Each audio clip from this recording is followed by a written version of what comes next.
Dasar Ibu Purba Tambun. Saya berasal dari kelas 12 IPA 2. Di sini saya akan menjelaskan mengenai majas dan pencitraan. Yang pertama, kita akan membahas majas.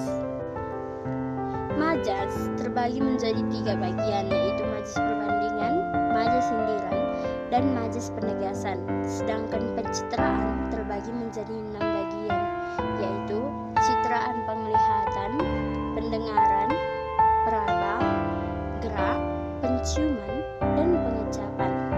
Pertama-tama kita akan membahas mengenai majas, yaitu majas perbandingan.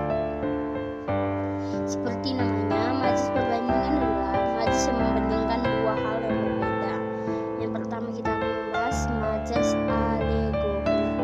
Majas alegori adalah majas yang menyatakan dengan ungkapan kiasan atau penggambaran. Contohnya, hidup itu seperti roda berputar, kadang di atas, kadang di bawah. Yang kedua, majas metafora. Majas ini merupakan majas yang memakai analogi atau perumpamaan terhadap dua hal yang berbeda. Contohnya, anak itu dikenal sebagai kutu buku di kelasnya. Yang ketiga, majas metonimia. Majas ini menyatakan suatu hal dengan memakai kata lain yang punya keterkaitan, misalnya sebuah merek dagang. Contohnya, jemaah haji Indonesia pergi ke Mekah menggunakan Garuda. Yang keempat, majas litotes. Majas yang menggunakan ungkapan penurunan kualitas atau merendahkan diri. Contohnya, silahkan datang ke guruku yang kumuh. Dia mengatakan silahkan datang ke guruku yang kumuh. Saat kita datang, rumahnya sangat mewah. Itu adalah majas litotes, merendahkan diri. Yang kelima, kita akan membahas majas hiperbola. Majas hiperbola merupakan majas ungkapan yang berlebihan dan tidak masuk akal. Contohnya, dentuman itu menggelegar membelah angkasa. Yang keenam, majas pars pro toto. Majas yang menggunakan sebagian unsur atau objek untuk menunjukkan keseluruhan objek. Contohnya, dari tadi pagi aku tidak menampakkan, dia tidak menampakkan batang hidungnya. Yang ketujuh, majas totem pro parte.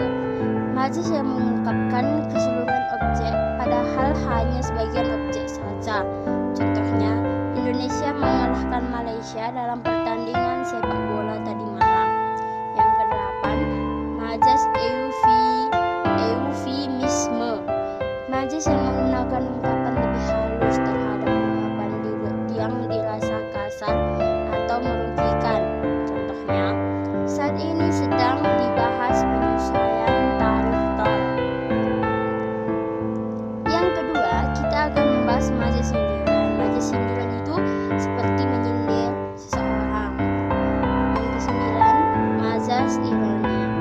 Majas sindiran ini digunakan dengan cara menyembunyikan fakta dan mengatakan hal yang sebaliknya. Contohnya, suaranya sangat merdu seperti kaset kusut. Suaranya sangat merdu. Dia pertama sudah memuji, lalu sekali seperti kaset kusut. Dia seperti menjatuhkan. Sudah dipuji, dijatuhkan lagi. Yang kedelapan, majas sarkasme. Majas ini biasanya dikatakan sebagai sindiran yang kasar. Putih benar wajahmu sampai bisa aku sentuhi bedanya. Dia berkata dengan tidak halus, dia menyindir secara langsung. Itu termasuk dalam majas sarkasme. Yang ke-11 kita akan membahas majas sinisme. Majas sinisme ini lebih bersifat mencemooh atas ide atau pemikiran. Contohnya, kamu sudah pintar kan? Kenapa masih bertanya?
membentang di sepanjang jalan. Yang kita pandang itu padang ilalangnya yang membentang di setiap jalan-jalannya. Yang kedua, citraan pendengaran atau audiotit. Citraan pendengaran yaitu citraan yang menghasilkan dengan menyebutkan atau menggunakan bunyi suara. Dengan citraan ini, pembaca akan mendapatkan kesan suara atau bunyi dari lirik puisi. Contohnya, semerdu kicauan burung di pucuk cemara, suaramu merasuk kesepian jiwa. Yang ketiga, citraan taktil. Citraan taktil yaitu citraan yang menimbulkan kesan yang dapat dihayati dengan indera peraba atau indera perasa. Contohnya, cintamu selubut sutra, meluluhkan kerasnya hatiku. Yang keempat, citraan penciuman. Citraan penciuman yaitu citraan yang dapat dirasakan melalui indera penciuman. Contohnya, semerbak melingkupi ruang hatiku ketika kau hembuskan nafas cintamu. Yang kelima, citraan gerak. Citraan gerak yaitu citraan yang menggambarkan sesuatu yang bergerak ataupun tidak bergerak, tetapi dilukiskan dapat bergerak, bisa berubah benda hidup atau mati. Contohnya, sang penari gemulai menyimak tirai, melambai daun-daun itu tertiup bayu. Yang keenam atau citraan yang terakhir yaitu citraan pengecapan. Citraan pengecapan yaitu citraan yang menggunakan gambaran angan indera pengecap. Contohnya, cintamu manis mengisi hatiku, pahit pekat tetap kujalani dalam bisu. Sekian mengenai pencitraan dan majas yang dapat saya terangkan. Maaf jika ada kesalahan.